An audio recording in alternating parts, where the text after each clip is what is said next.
So nowadays, our kids are buried in these devices, and that's the center of their life, it seems. So we've got some rules in our house. Number one rule, when we're at the dining room table, no cell phones. Just set it down. Don't use it. If you and I are talking, put your cell phone down. I don't want to talk to you like this. And I expect you to hold me accountable for the same thing. The other thing is I need to spend quality time with my kids. So with my daughter, it's not, I don't take no for an answer. So I need you to come out of your shell, spend some time with me, you and me one-on-one. So we'll do things together. Part of my, I don't want to say recovery, but part of my being able to deal with what happened with my daughter, hiking. I was big into hiking, backpacking. So after her suicide attempt, I really smothered myself with that and used it to help me get through that process. And I would invite her all the time. Hey, why don't you come with me? Hey, why don't you come with me? And she never would, for whatever reason. She was tired. She had things to do. And then I was getting ready to go on a 3-day backpacking trip by myself. And out of the clear blue the night before, she goes,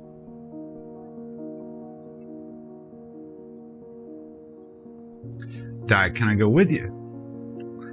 You're darn right you can. So we packed her bag, and the next day we went. And just that time of just being together was so relaxing for both of us. She smiled. There was no stress, no anxieties. It was just her and me. And I tried to get my children to give me their time, and I'm going to give them their time. So I don't like it when they're stuck in their room.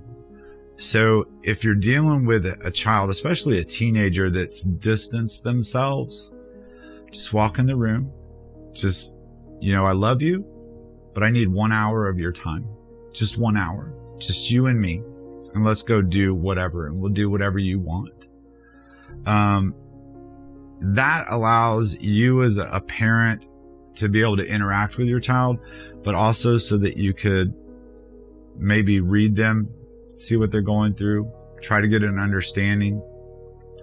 Because the more you allow your children to, go back into their privacy, be a recluse. For my daughter, that's where her depression really increased, because she confined herself and didn't come out. So yeah, pull your kids out of that. And you can do it by just asking 1 hour of their time. Just give me 1 hour. We, as a society, need to stop referring to our younger generation as soft, as snowflakes. We sit here and judge our children, our youth, and how they deal with life based upon our experiences as children, us growing up.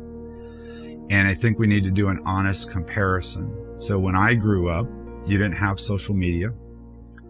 So bullying typically occurred on the school grounds, on the playgrounds. And once you got home, you were kind of safe from that. Now, our kids can be bullied 24/7. And they can be bullied by people on the other side of the planet. We didn't experience that. Other generations have gone through wars, but you got to realize that every child on this installation, their country's been at war their entire existence. We've got soldiers retiring today. Their entire career has been during a time of war. There's no other generation that's had to go through that. When you and I were growing up, you either knew what was going on in the world if you sat down and watched the evening news with your parents, or if you did current events at school. Other than that, you were outside playing. Now, every bad thing that occurs is plastered everywhere 24/7. You and I didn't have that kind of upbringing. So the stressors that our kids are going through don't compare. So I think we need to stop. I know me personally, I don't view this generation as soft anymore because of the things that I've realized. Your kids need to see that you don't got it. They need to see that you're human just like they are. Set the example. So if you present this fake image that you don't go through these type of things, you don't deal with these stressors and frustrations, how are they to learn how to deal with theirs? So they've got to see from us as parents that, you know, they're not just all by themselves. They're not the only one going through this. And with that, we also need to show them the right way to deal with it. So if you deal with stress by punching the wall, you can't do that in front of your kids, because that's how they're going to view it and that's how they're going to deal with it. So I have 5 kids. Like I said before, I raised all 5 of them the same way. That was a grave mistake on my part. They're all individuals. And yes, there's common things to parenting that are the same. You know, give your kids chores, give them responsibilities. But when you're dealing with your children and how they relate to life, they learn differently, they experience differently. So you have to take that.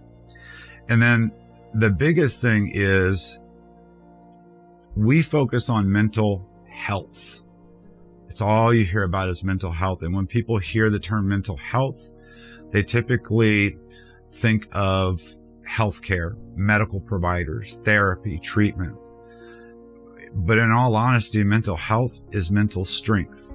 It's just like soldiers. They don't get ready for a physical fitness test a week before the fitness test. Physical strength is a part of their life, and they're constantly improving. With mental health, you need mental strength. So it's not something that you do just when you have a crisis. It's all other aspects. When you look at Victory Wellness, for example, there's so many possibilities with Victory Wellness. Some of the classes that we've done are about sleep. They're about your diet, exercise, hobbies. How do you deal with stress, things like that? All of that goes into mental strength. If you can help your children be stronger mentally, does not mean they're not going to not have crisis. It will, however, possibly help them to better deal with it. So I think those were the biggest things that I realized going through this experience, and I want to share with others. Thanks for watching. If you or someone you know is struggling, know that there is help. Call 988 and press 1 for Military Crisis Line. You are not alone.